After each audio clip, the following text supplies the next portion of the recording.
Hello kids, Miss Truelove here again. Today we have the exciting conclusion to Rikki Tikki Tavi. Now you know when we left off last time, Nog had gotten into the bathroom and was wrapped around the water pot in the bathroom, and Rikki was about to strike. Because Nog is there to kill all the humans, remember? So Nog the Cobra is laying in wait. So let's see what happens on the conclusion of Rikki Tikki Tavi.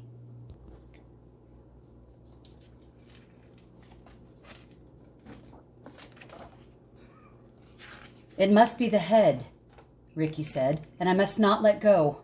Then he jumped.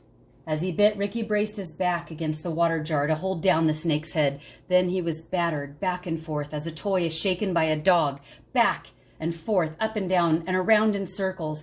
But he held on as the snake's body whipped across the floor and banged against the side of the bathtub. He closed his jaws tighter and tighter, for he was sure he would be banged to death, and for the honor of his family, he wanted to be found with his teeth locked.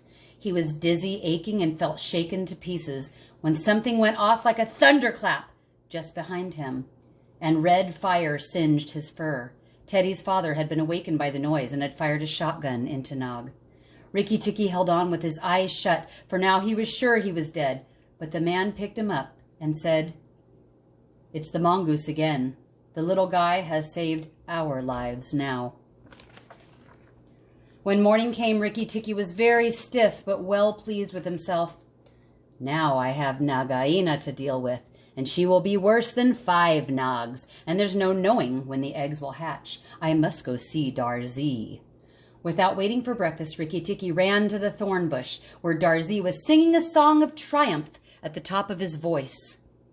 The news of Nog's death was all over the garden, because his body had been put out on the garbage pile.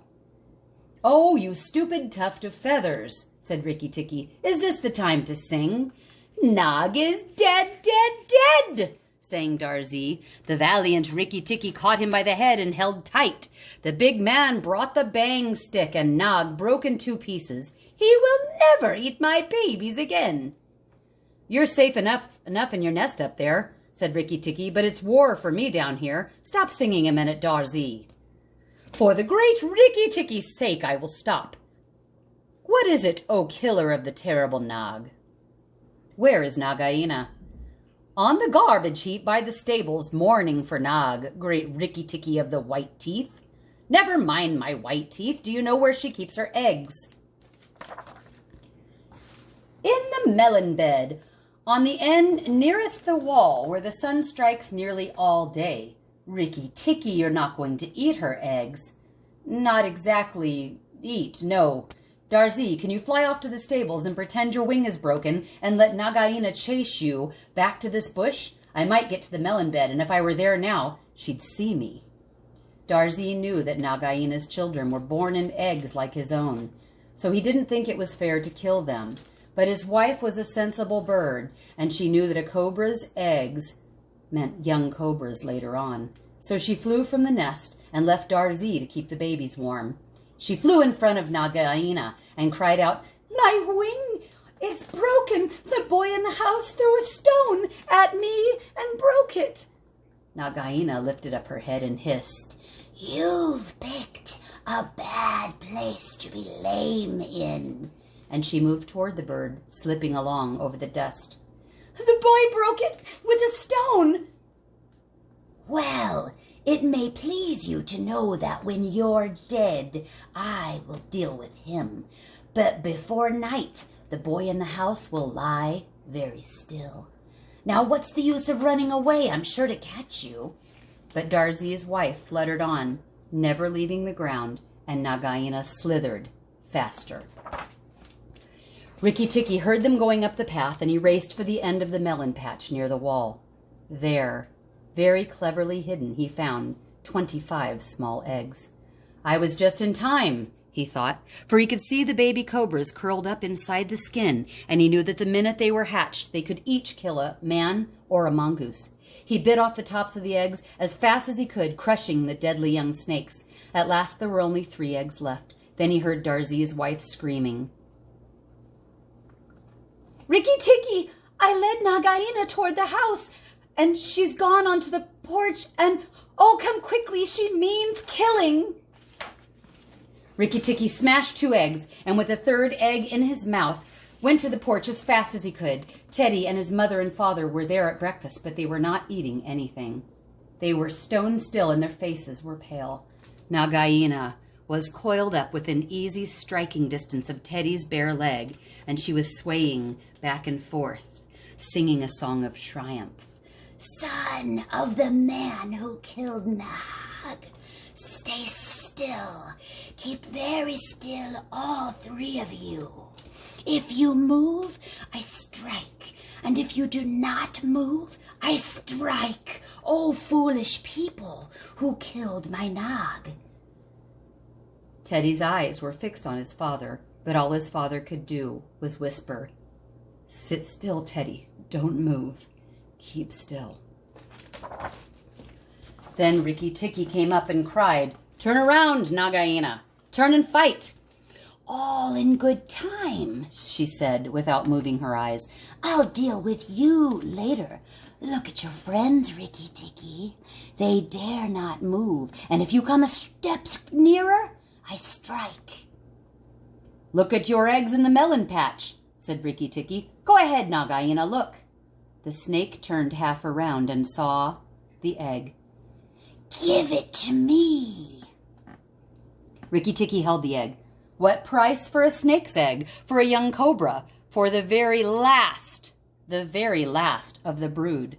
The ants are eating all the others down by the melon patch.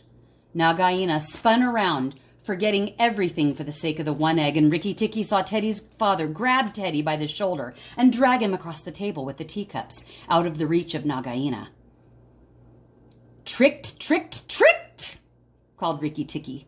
The boy is safe, and it was I that caught Nag last night in the bathroom. He threw me back and forth, but he could not shake me off. He was dead before the man killed him. I did it. Rikki Tikki, come, Nagaina, come and fight me. Nagaina saw that she had lost her chance of killing Teddy, and the egg lay between Rikki Tikki's paws.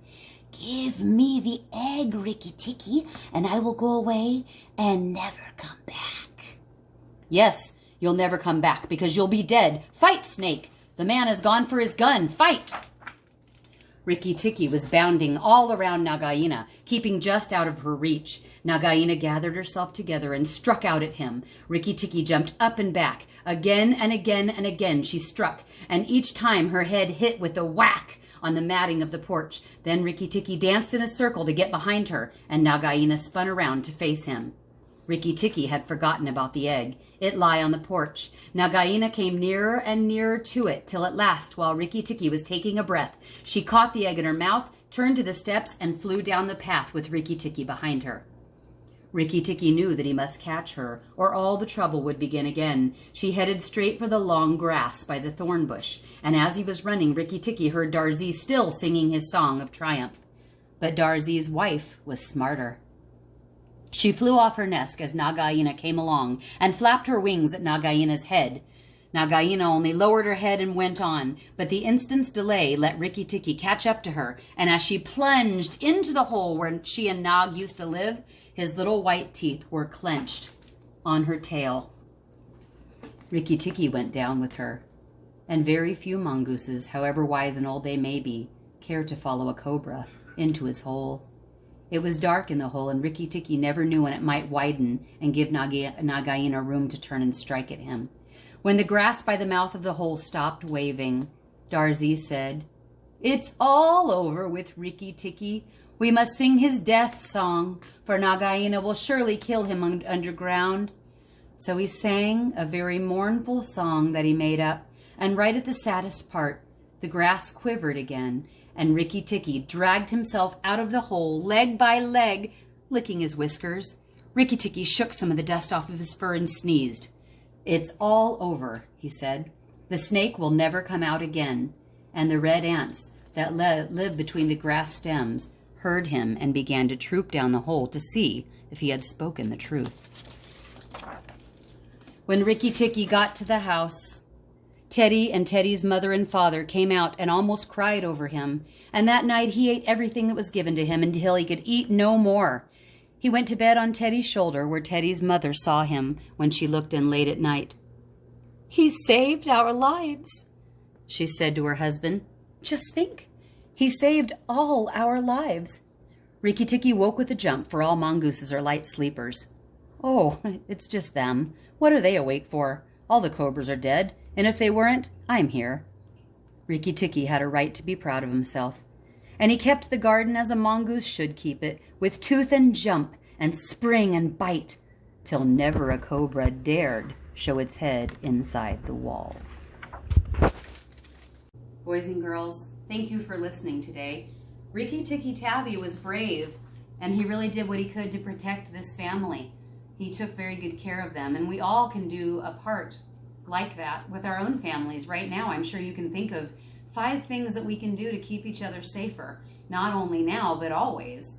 I wanted to let you know that Rikki Tikki Tavi is spelled Rikki Tikki Tavi, like you see here on the book. A couple of different channels stream this movie. I know that I saw it on Amazon. It is a rental. If you don't get the chance to see it, Mrs.Truelove will have it when we come back to school, and I'll show it to you then. Until next week, let's give it a good goodbye. Hands in your lap. Hands in front. Ready? Go. Blink, blink, clap, clap. Woo, woo. Again? Okay, let's do it this time. Instead of saying woo, woo, well, let's try it with, let's do, instead of woo, woo, let's do wah, wah, because that's always funny, okay? Hands in your lap, hands up front. Ready? Go. Blink, blink, clap, clap, wah, wah, That was so fun! Okay, one more time. No words at all, just quiet. I know how, the younger ones especially, older ones I know it's kind of boring, but you all know it, so you might as well do it. Okay, hands in front. This time we're gonna do no words, only motions, okay? No sounds. Ready? Go.